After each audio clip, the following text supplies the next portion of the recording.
ہمارے ذہنوں میں جو معیارات بیٹھے ہوئے ہیں وہ کیا ہے؟ کامیابی پیسے سے ہے، کامیابی جائیداد سے ہے، کامیابی کاروبار سے ہے، کامیابی شہرت سے ہے، کامیابی اقتدار سے ہے. یہ معیارات ہیں. جو جتنا دولت مند اتنا کامیاب، جو جتنا مشہور اتنا کامیاب، جو جتنا پاپولر اتنا کامیاب، جو حکومت پر پہنچ گیا کامیاب، جس نے بڑا کاروبار جما لیا کامیاب، جس نے بہت جائیداد بنا لی کامیاب. یہی ہے اصل میں ساری بس کی گانٹھ. جو تصور کامیابی کا ہوگا اسی کے مطابق آپ کی بھاگ دوڑ ہوگی، اسی کے لیے جد و جہد ہوگی، اسی کے لیے توانائیاں صرف ہوں گی، اسی کے لیے دن رات کی مشقت ہوگی. یہ ہے اصل شے جس کی یہاں نفی ہو رہی ہے.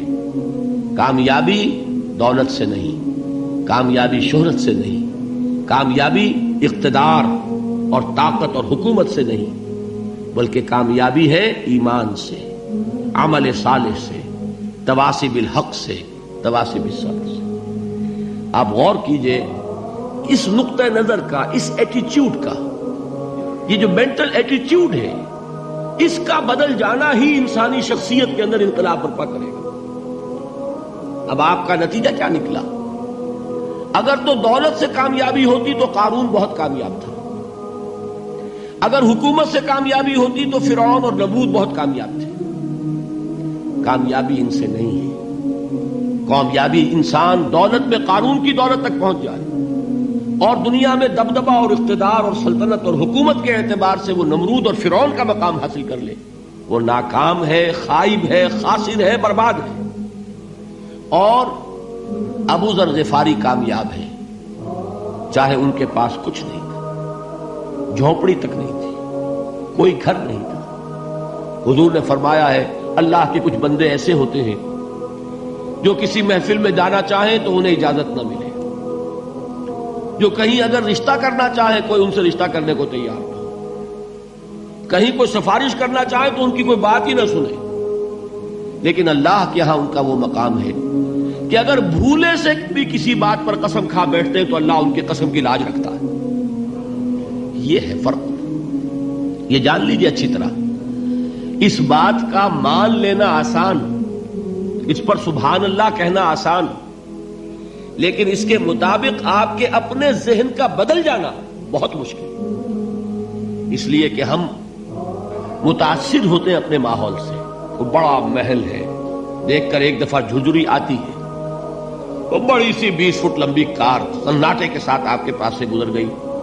ایک دفعہ اعصاب کے اندر ارتعاش ہوتا ہے، محسوس ہوتا ہے بڑے یہ نصیبے والے لوگ ہیں، بڑے خوش نصیب، بڑے کامیاب. حالانکہ کچھ معلوم نہیں کہ یہی سب سے بڑی بد نصیبی ہو سکتا ہے کہ یہی سب سے بڑی ناکامی ہو. اگر ذہنوں میں یہ بات بیٹھ جائے کامیابی کس شے سے.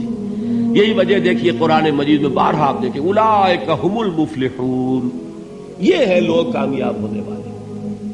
آج یہ آپ نے نماز میں وہ آیات سنی، یا ایھا الذین آمنوا ارکعوا واسجدوا واعبدوا ربکم وافعلوا الخیر لعلکم تفلحون. اے ایمان والو، رکوع کرو، سجدہ کرو، اپنے رب کی پرستش اور بندگی کرو اور اچھے کام کرو تاکہ تم کامیاب ہو جاؤ. تو کامیابی کن چیزوں سے ہے؟ یہ ہے سب سے بڑا سبق. یہ ہمارے دل میں اگر بات بیٹھ جائے، ٹھک جائے، تو زندگی بدل جائے گی. صبح و شام بدل جائیں گے، نقشے بدل جائیں گے، بھاگ دوڑ کا رنگ بدل جائے گا، ویلیو سٹرکچر بدل جائے گا. آج وہ ایک چیز نہایت اہم نظر آ رہی ہے، کل نہایت غیر اہم نظر آئے گی. جیسے کہ حضور کی حدیث ہے مالی ولد دنیا، مجھے تمہاری اس دنیا سے کیا سروکار ہے. انما مثلی کراکب استظل تحت شجرۃ ثم راح فترکها، میری مثال تو اس سوار کی سی ہے جو تھوڑی دیر کے لیے ایک درخت کے سائے میں ٹھہرتا ہے سستانے کے لیے، پھر وہ اپنا راستہ لیتا ہے. اسے اس درخت سے مستقل تعلق اس کا نہیں ہے، وہ اس کا گھر نہیں، وہ اس کی منزل نہیں. اسی طرح یہ دنیا میرا گھر نہیں ہے. اب دیکھیے ہم کہتے ہیں انا للہ و انا الیہ راجعون، ہم تو مسافر ہیں، ہم اللہ کے پاس سے آئے، اللہ کی طرف ہمیں لوٹ جانا ہے. کن فی الدنیا کانک غریب و عابر سبیل، حضور فرماتے ہیں دنیا میں ایسے رہو جیسے کہ تم اجنبی ہو یا راہ چلتے مسافر. لیکن یہ طرز عمل کب ہوگا؟ جبکہ یہ آیت ہمارے ذہنوں کے اندر بیٹھ گئی ہو، والعصر ان الانسان لفی خسر الا الذین آمنوا وعملوا الصالحات وتواصوا بالحق وتواصوا بالصبر۔ یہ ہے اصل بات جو میں نے عرض کیا تھا کہ میں بتاؤں گا صحابہ کیوں ایک دوسرے کو یاد دلاتے تھے۔ اس لیے کہ دیکھیے جیسے برف باری اگر ہو رہی ہو، آپ باہر نکلیں گے تو برف آپ کے کپڑوں پر جم جاتی ہے نا، تو آپ جھٹکتے ہیں کپڑوں کو تاکہ برف ہٹ جائے۔ ہمارے ایمان پر اس دنیا میں رہتے ہوئے جب ہم متاثر ہوتے ہیں ماحول سے تو گردہ آ جاتا ہے، برف پڑ جاتی ہے، اس کو جھٹکتے رہنے کی ضرورت ہے۔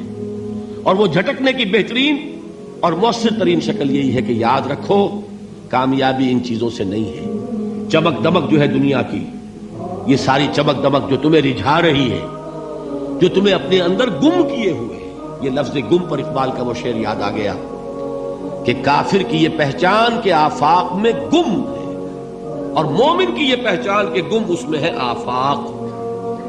تم گم نہ ہو کر رہ جاؤ، اس میں مبہوت نہ ہو کر رہ جاؤ، مرعوب نہ ہو کر رہ جاؤ، دنیا ہی کی محبت تمہارے اوپر ڈیرے نہ ڈال دے، تمہارے دلوں کے اوپر مسلط نہ ہو جائے۔ لہذا تازہ کرتے رہا کرو، والعصر ان الانسان لفی خسر الا الذین آمنوا وعملوا الصالحات وتواصوا بالحق وتواصوا بالصبر۔ پھر یاد کر لو، پھر تازہ کر لو اپنے اس یقین کو کہ کامیابی دولت سے نہیں، کامیابی ثروت سے نہیں، کامیابی اقتدار سے نہیں، کامیابی شہرت سے نہیں، کامیابی جائیداد سے نہیں، کامیابی ہے ایمان سے، کامیابی ہے عمل صالح سے، کامیابی ہے تواصی بالحق سے، کامیابی ہے تواصی بالصبر سے۔ یہ چار چیزیں ہیں کہ جو کامیابی کے لوازم